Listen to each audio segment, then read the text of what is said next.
We had great fun with him in the class. Ladies and gentlemen, you ready? A big hand for Michael Anzalone. Come on, give a hand. Michael Anzalone is here.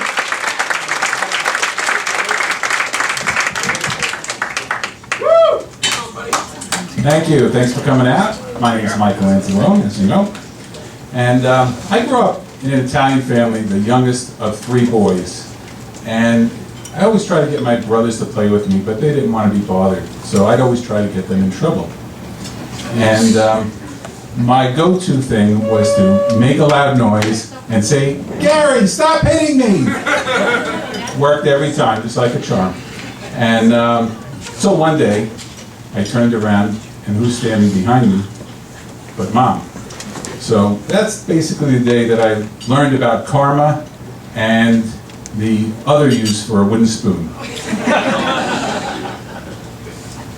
So this week, my family and I are toasting my uncle's 100th birthday. I know, it's very impressive. It would be even more impressive if he hadn't died in 2004.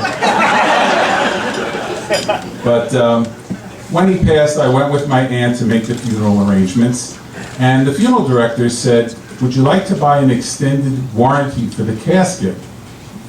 My aunt looks at him and she says, "I don't think so. He's really not one to complain much." And then he asked her, "Would you like to consider making plans for yourself?" So she says, "You know, I really think I'd like to be cremated, but not until after I'm dead."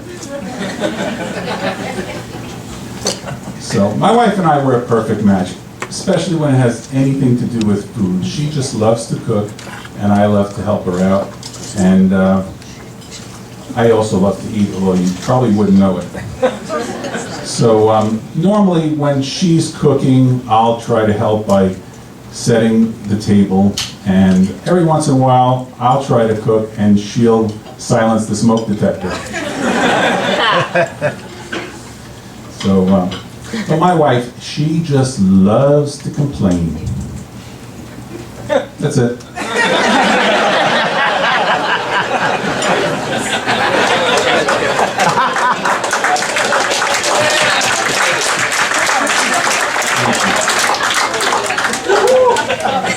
Last year around Thanksgiving time, she spent the whole week going crazy trying to make sure everything was perfect. And I spent day after day after day pretending to help. And when the big day finally came, she saw right through me, and she says, "You know, you're just so lazy." I said, "I'm lazy? I'm sitting here deep frying this turkey." She says, "Yeah, but you're still under the covers." So the other day we went to 7-Eleven, and all they had was these sad little paper straws. I said to my wife, "I hate these things." And she has to go on lecturing me about how they're so much better for the sea turtles. And I said, "Really? When's the last time you saw a sea turtle with a big gulp?"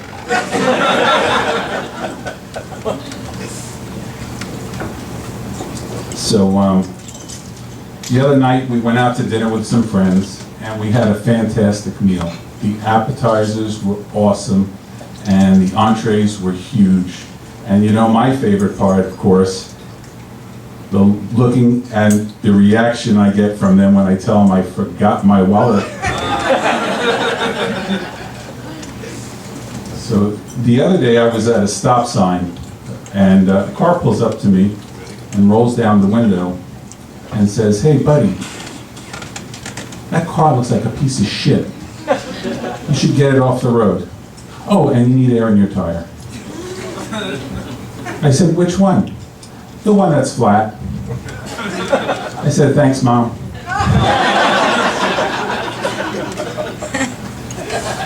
So in our class, we took a vote, and turns out I was the second funniest comedian in the class. Don't mean to brag, but thank you. Everyone else was tied for first.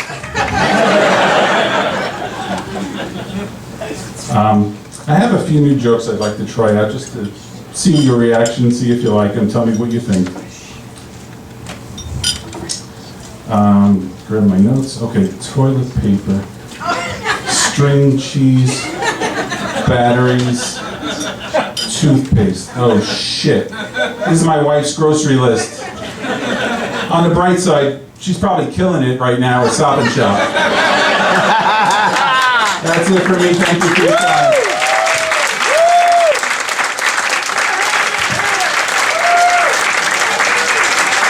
Michael Anzalone, give that man a hand. Coming up here, starting us off, great set, Michael Anzalone.